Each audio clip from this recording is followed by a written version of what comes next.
네, 오늘의 세 번째 키워드는 1조 2천억 달러입니다. 사실 숫자만 보면 어려울 수 있지만 기사를 네네. 보면 이제 무역 적자와 관련된 네네네네네. 내용이긴 하죠. 무역 적자인데 사실은 이제 이게 최근에 좀 헷갈릴 수 있는 게 두 가지가 있어요. 무역 적자 중에 미국에는 상품 무역 적자가 있고 총 무역 적자가 있습니다. 그러니까 상품 무역 적자는 말 그대로 이제 상품끼리 무역이 이제 오가는 것들이 얼마나 적자가 났냐라는 겁니다. 사실 이제 자동차나 반도체나 이런 것들이 왔다 갔다 하면서 얼마나 적자가 났냐는 거고요. 총 무역 적자는 서비스, 관광 같은 것들이 들어갑니다. 사실은 이제 우리나라 같이 상품을 중요시하는 나라는 상품 무역 적자가 이제 난 거고요. 미국 같은 나라는 이제 서비스 같은 것들을 중요시하기 때문에 총 무역 적자입니다. 그러니까 얼마 전에 이제 2월 초에는 이제 총 무역 적자를 발표했습니다. 그래서 9,184억 달러가 적자가 났다라고 얘기를 했어요. 근데 이제 최근에 또 요 총 상품 무역 적자를 이제 또 발표했었는데 요것 때문에 트럼프가 엄청 화가 났어요. 너무 많이 난 거야. 사상 최대 무역 적자가 났습니다. 그래서 이제 요 무역 적자가 났기 때문에 이걸 어떻게 메꿀 것인가에 대한 고민이 너무 많고요. 사실 총 무역 적자 중에 중국이 너무 많이 났습니다. 중국이 제일 많이 났고 2,950억 달러가 났고 그다음 멕시코, 베트남인데 베트남이 특징적인 게 베트남이 너무 많이 났어요.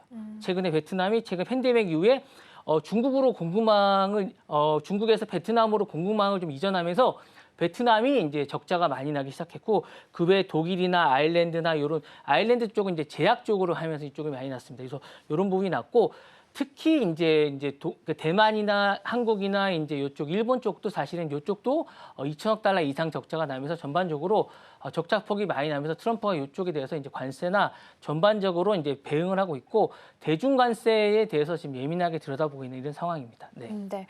관세는 특히나 지난주부터 해서 계속해서 시장에서는 변수로 좀 작용을 하고 있는 상태라서 좀 살펴볼 필요가 있어 보입니다. 그렇다면 무역 적자가 이렇게 누적이 되고 있으니까 트럼프 대통령이 앞으로 취할 태도, 어떤 태도를 좀 예상을 해야 될까요? 일단은 관세가 제일 중요할 것 같은데요. 저는 그거와 더불어 방위비 부분도 좀 많이 들여다볼 것 같아요. 이걸 지금은 들여다보고 있지 않은데 여러 가지 좀 카드가 있을 것 같긴 한데 방위비와 이제 자신들이 많이 하는 이제 하드웨어 쪽을 팔 것 같아요. 그러니까 만약에 이제 뭐 국방비 관련해서 자신들이 많이 하는 보잉사나 뭐 로키드사나 마틴 로키드나 국방비 관련해서 이런 무기들을 많이 팔지 않을까라는 생각이 들고 있고 최근에 많이 하는 것들은 와서 공장을 지어라. 현지화 전략을 리쇼링 전략 중에 하나가 이런 것들을 많이 할 것 같아요. 이게 투 트랙인데요. 사실은 방위비 같은 것도 팔고 그다음에 리쇼링 전략이 아주 큰 것 같습니다. 그래서 사실은 뭐 일라일릴리 같은 경우도 사실은 와서 이제 어쩔 수 없이 짓는 것 같아요. 애플도 와서 사실은 자사국이지만 그런 걸 짓는 것 같고 인텔도 뭐 짓다가 이제 포기하긴 했지만 어쨌든 그런 전략이 상당수가 먹히고 있는 것 같습니다. 사실은 멕시코도 그런 것 같고 많은 나라들이 그런 전략을 하고 있는 것 같고 그다음에 이제 뭐 하다못해 이제 코카콜라 같은 경우도 원래 플라스틱을 많이 안 했는데 플라스틱을 늘리고 있는 것도 알루미늄 같은 이런 것들도 막 관련해서 이렇게 하는 전략인 것 같은데 이런 적자를 메꾸기 위한 전략 중에 하나가 아닌가라는 생각이 듭니다. 그 외에 많은 것들도 있지만 관세는 사실은 어떤 협상에 관한 어떤 전략 중에 하나지만 실질적으로는 일자리를 늘리고 자신들의 이익을 하기 위해서는 리쇼링과 방위비와 뭐 이런 현지화 전략 이런 것들이 더 주력이 아닐까 생각이 좀 듭니다. 제가 무역 적자를 하기 위해서는. 네. 네, 무역 적자에 대해서 좀 살펴보고 있는데요. 전반적인 태도를 봤을 때는 미국에서 지으면 관세를 부과하지 않겠다라는 네네네. 태도를 지금 취하고 있습니다. 관세 타임라인대로 보면은 현지 시간 기준으로 3월 4일인 오늘이죠. 오늘부터는 캐나다랑 멕시코의 예정대로 관세 부과할 예정이고요. 특히나 중국 쪽에는 10% 추가 관세 이야기 나오고 있습니다. 현지 시간으로 3월 12일 되면 철강과 알루미늄에 대한 관세 부과 이야기도 있고요. 4월 2일 되면 상호 관세에 대해서도 예정대로 이 타임라인대로 부과하겠다라는 내용들 보도가 되고 있습니다. 지금 일단은 1월도 작년도 무역 적자가 심각하지만 1월도 사상 최고치를 기록을 했습니다. 1,530억 달러라고 하는데 이 배경을 좀 보면 어디에 이유가 좀 있을까요? 일단 미국 시장이 너무 좋아요. 너무 소비를 많이 해요. 그리고 일단 미국이 전 세계 많은 걸 빨아들이고 소비 시장이 너무 좋아요. 경기가 너무 좋아요. 그러다 보니까 많이 써요. 그러다 보니까 그리고 제조 공장이 기본적으로 없어요. 전 세계를 제조 공장을 하고 거기가 너무 많이 쓰다 보니까 적자가 날 수밖에 없어요. 그러니까 그건 인정을 해야 돼요.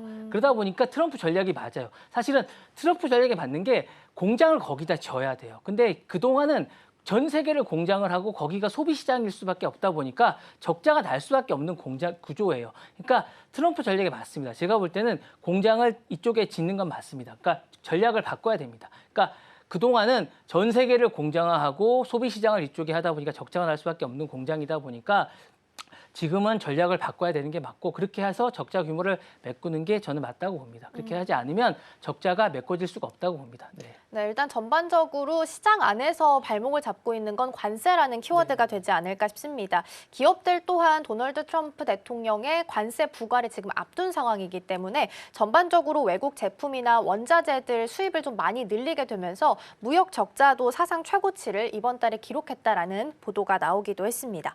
일단 관세 총구가 계속 돌아가면서 나라를 좀 향하고 있는데 이게 언제 우리나라에 오겠느냐라는 부분이 가장 큰 관심사일 것 같아요. 근데 그렇게 된다면 우리나라랑 미국이랑 교역을 하는 데 있어서 가장 미국 쪽에서 손해를 보고 있는 쪽이라면 어디가 좀 있을까요? 반도체하고 자동차 아닐까요? 반도체하고 자동차인데 사실 자동차는 현기차가 잘하고 있어요.